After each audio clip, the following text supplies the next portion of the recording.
मायावती का उत्तराधिकारी कौन होगा जब उसके पास उत्तर नहीं? चंद्रशेखर रावत। चंद्रशेखर रावत।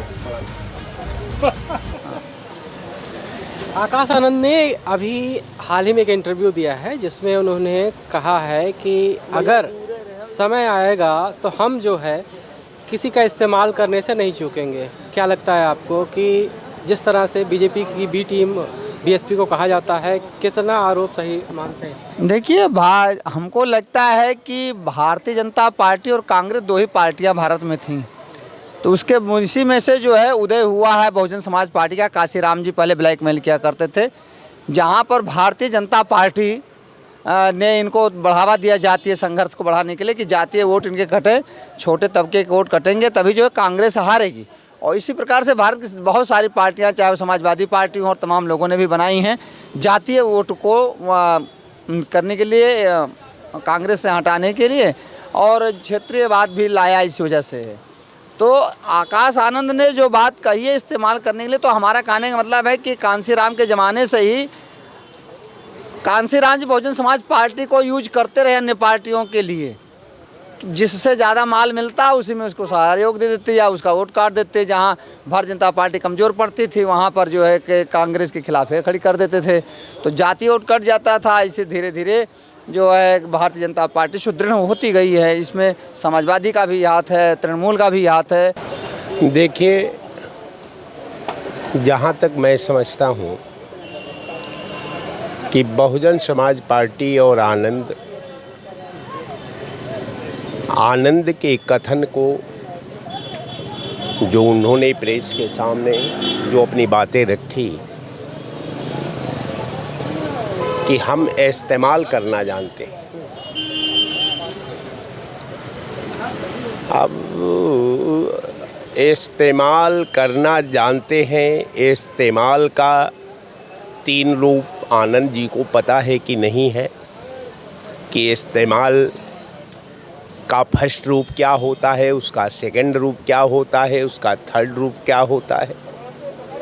वो ये बता रहे हैं इस्तेमाल करने का मतलब कि अपने समाज के उत्थान के लिए हम किसी से भी समझौता कर सकते हैं। उनका ये कहने का तात्पर्य है किसी से, किसी कहने का मतलब विचारधारा से समझौता नहीं करेंगे, बाकी किसी भी पार्टी के साथ जो है जाने को तैयार है।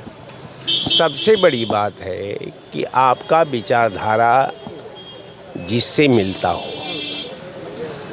अच्छी बात है, आप स्वतंत्र हैं, आप अपनी विचारधारा के मुताबिक जो समानांतर आपकी विचारधारा के मुताबिक जो पार्टियां आपसे तालमेल करना चाहेगी आप उसमें कर लेंगे। लेकिन सवाल इस बात का है कि आपने इस्तेमाल जो शब्द का आपने जिक्र की है,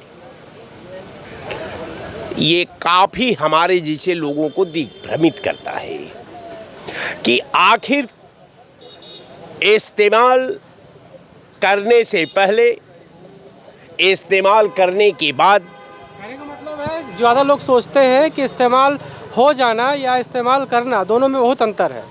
कहीं ना कहीं इस्तेमाल हो जाना मजबूरी भी है और इस्तेमाल करना अगले को जो है कहीं ना कहीं गिरफ्त में लेना या उसको अपने अधिकार में लेकर काम कराने से। देखिए, इस्तेमाल का काल्पनिक सोच करना, इस्तेमाल को प्रयोग से पहले इस्तेमाल की परिभाषा को समझना, इस्तेमाल को समय के बाद इस्तेमाल का प्रारूप का मूर्त रूप देना, ये तीन धुरी है। वो ठीक है, लेकिन अभी जो हम पूछ रहे हैं कि जिस तरह से लगातार जो है बहुजन समाज पार्टी 2024 चुनाव को अकेले लड़ने का प्रयास कर रही है, इसमें कितना जो बीएसपी को फ़ायदा होगा पिछले 2019 की अपेक्षा? देखिए हमको जो बीएसपी के पॉलिसी पर, अगर हम पॉलिसी को इसको 3 रूप में देखते हैं। पहला तो ये कि बहुजन समाज पार्टी पुनः अपने अस्तित्व को स्थापित करने के लिए आज 2027 में अपने मतदाताओं के सामने हाथी का प्रदर्शन करने के लिए चुनाव लड़ रही है। दूसरा ये कि बहुजन समाज पार्टी भी जानती है कि 2024 में हमारा कहीं कुछ होने वाला नहीं है। वो अलग का मामला है कि पार्टी अगर लड़ रही है 70-80 सीट पर, उसमें एक आध गो कहीं खाता खुल जाए, वो अपवाद का मामला है। लेकिन अब तक मैं उत्तर यूपी के भूगोल को मैंने जब खंगाला तो हमको नहीं कहीं शतरंज में बहुजन समाज पार्टी का किसी भी जितनी लोकसभा की सीटें हैं उसके अगर किसी भी एक लोकसभा को अगर हम उठाते हैं और उसमें शतरंज पर बहुजन समाज पार्टी के पैरे को रखते हैं तो वो शून्य ही दिखाई देता है। कितना समाज के लिए काम जो दावा करते हैं कि अपने समाज को के उत्थान के लिए पार्टी काम करती है बहुजन के लिए, क्या कितना जो है आगे ले जा पाई है और कितना इसे सही मानते हैं? देखिए, वो बार बार दलित शब्द का प्रयोग करती हैं। लगभग वो 4 बार यूपी के उप मुख्यमंत्री रही।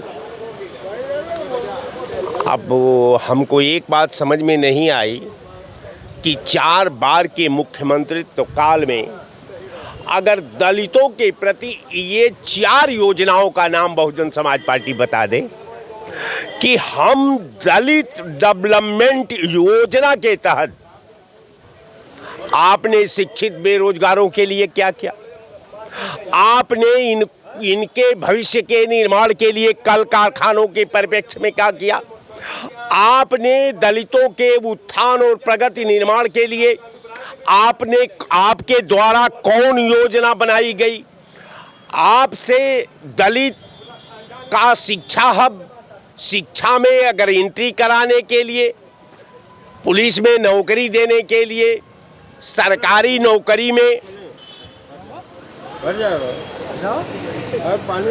आप अपनी भूमिका का अगर आप अवलोकन कर लें तो मुझे नहीं लगता कि सिस्टम तो जरूर मायावती जी ने अपने कार्यकाल में फॉलो किया है।